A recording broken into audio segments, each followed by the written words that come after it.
Hi,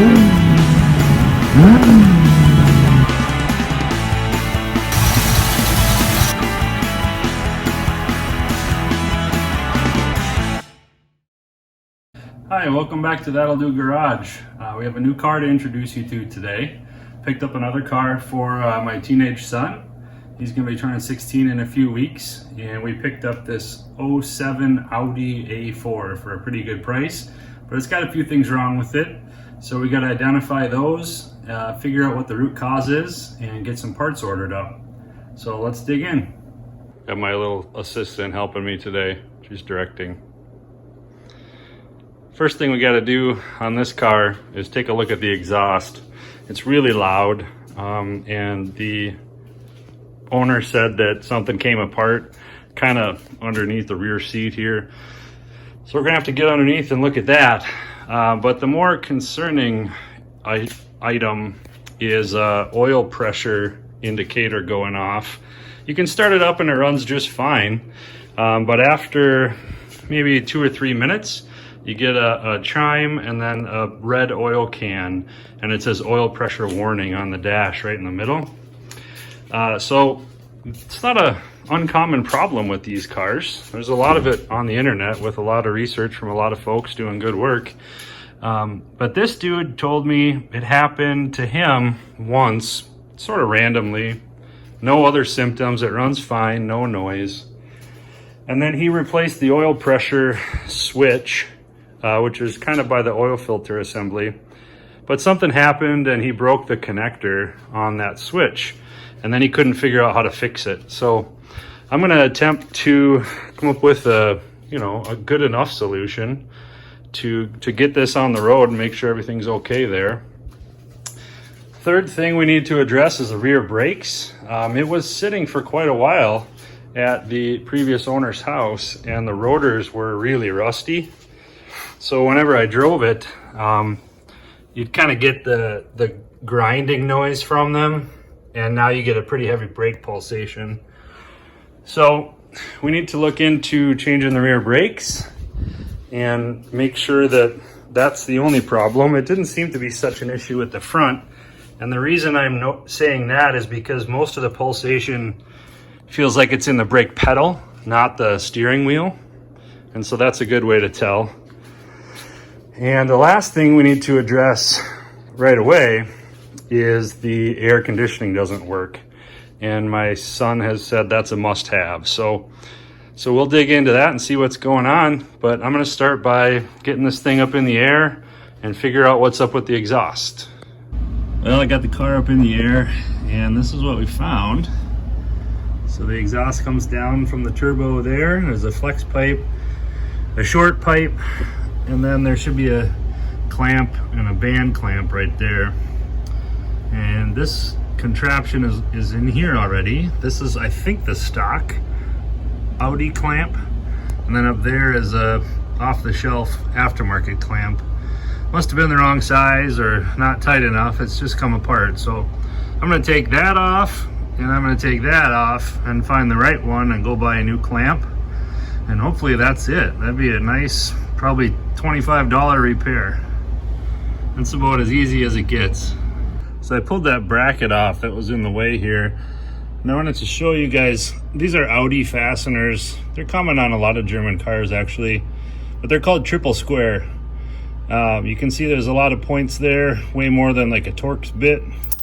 So I got these sockets off of Amazon. I got a nice full set, and they just come in random metric sizes, you know.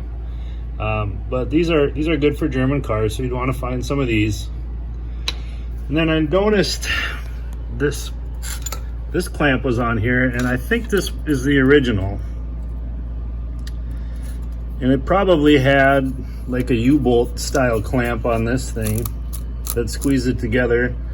Not sure that I'm going to salvage that. This clamp came off okay too, this band clamp, but I think this isn't big enough. Like if you look at the, you can kind of see there's a gap there, like about an inch. And this band clamp doesn't really have much material on both sides, so I'm not excited about that.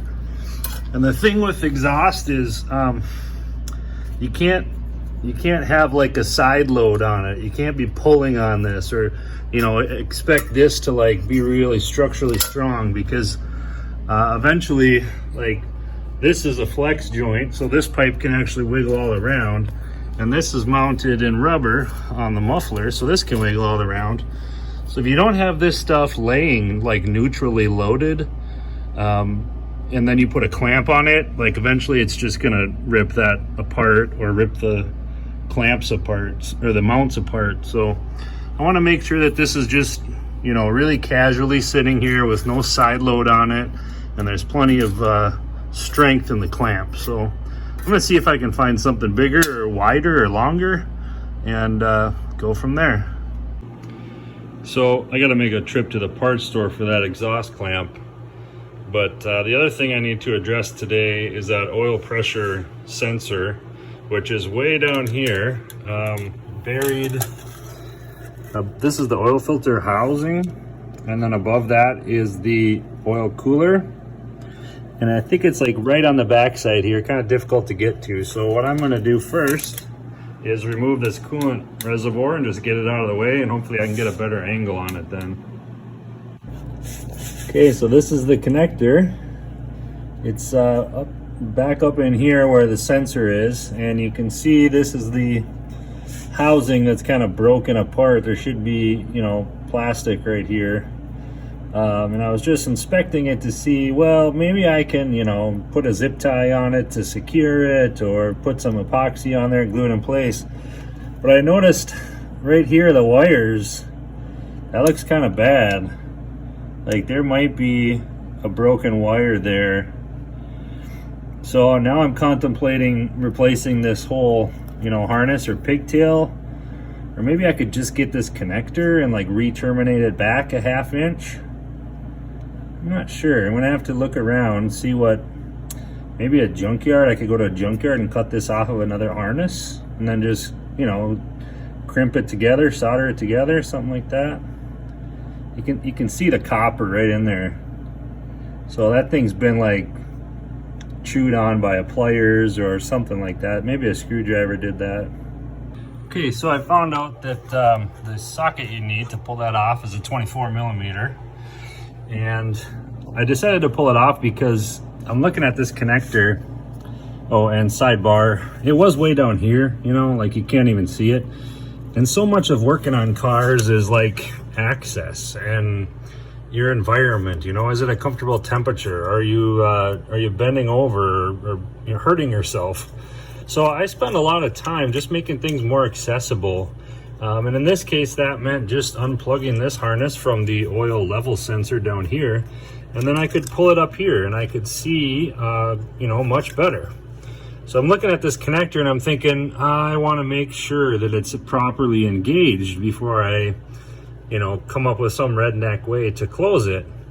And I realized 2 wires, 2 pins, but this sensor only has 1 pin.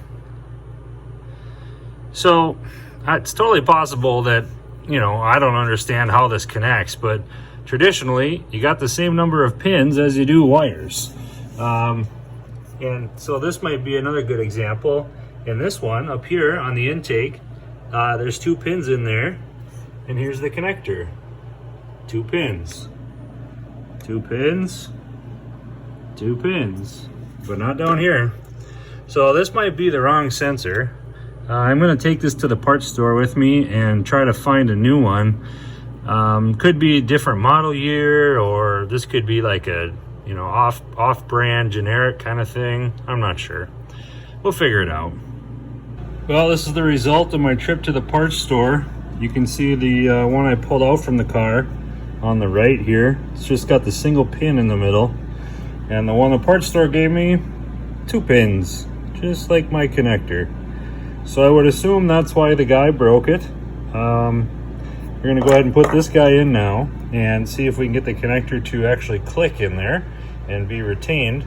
I do think that little clip on top is still okay, so it actually might just clip right in and be just fine. That'd be awesome. And then for the exhaust, I did decide to reuse this guy. This is a compression sleeve, and you can see when I squeeze on this here, you can see they slide over each other, and it closes up and gets tighter. And this is pretty beefy and rugged.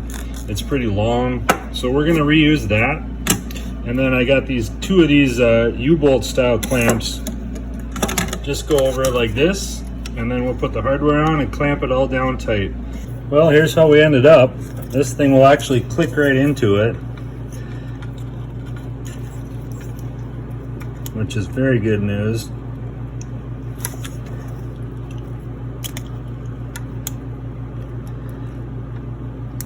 See, that retaining clip is actually clipped all the way, so it should hold securely. And I did take a look at these wires.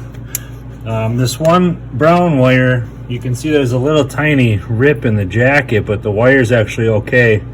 So I'm just gonna wrap this all up with some electrical tape so it's weatherproof, and then send it on its way. Well, bing bang boom, that took about 3 minutes to put together. Let's see if I can get you down here. See, that bright blue electrical tape is really gonna improve the looks of the car.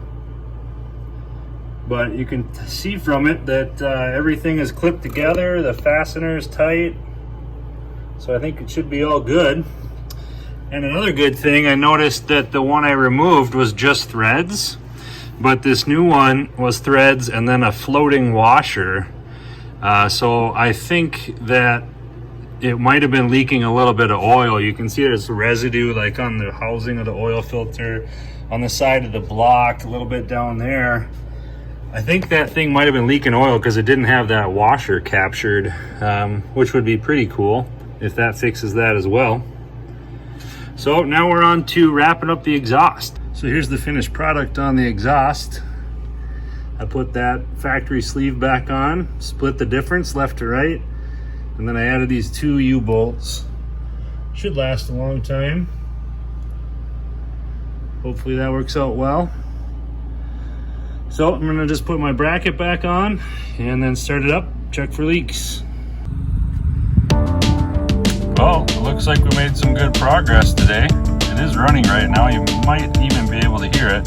The exhaust is a lot quieter, and our oil pressure light is gone, so that's a good sign. I'm gonna take it for a drive here, see if everything's okay. And then our remaining items on this car are the AC system doesn't work and the brakes pulsate. So we'll probably have to do another video on that, but let's take it for a drive right now and just see how it goes.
Well, I think we're gonna call that fixed. So I guess we're on to the next one. Thanks for watching. Hope you enjoyed the video.